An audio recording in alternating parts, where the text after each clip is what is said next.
খুব কাছাকাছি এক সময়ে আমি রওনা হব। কোনো ব্যাগ নেই, কোনো বিদায়পত্র নেই, শুধু বুকের ভেতরে জমে থাকা অগণিত না বলা কথা।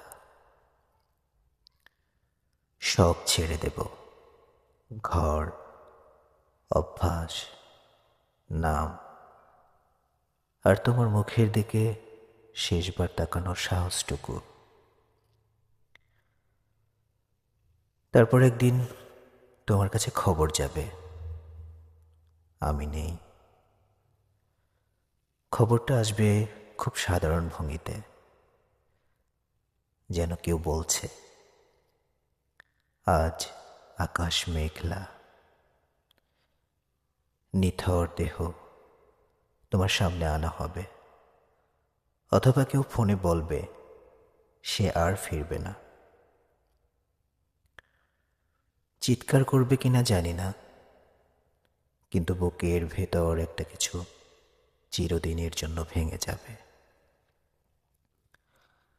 আমি তখন আর মানুষ নই, আমি স্মৃতি, আমি অপরাধ, আমি অভিযোগের ফাঁকে আটকে থাকা এক নাম। তোমার প্রতিটি নীরবতায় আমি ফিরে আসব, কিন্তু ছুঁতে পারবে না। এভাবেই মৃত্যু শেষ কথা বলে চুপচাপ, কোনো ব্যাখ্যা ছাড়াই। কবিতাটি লিখেছেন শ্রদ্ধেয় স্যার এম শহীদুল ইসলাম। ধন্যবাদ সকলকে।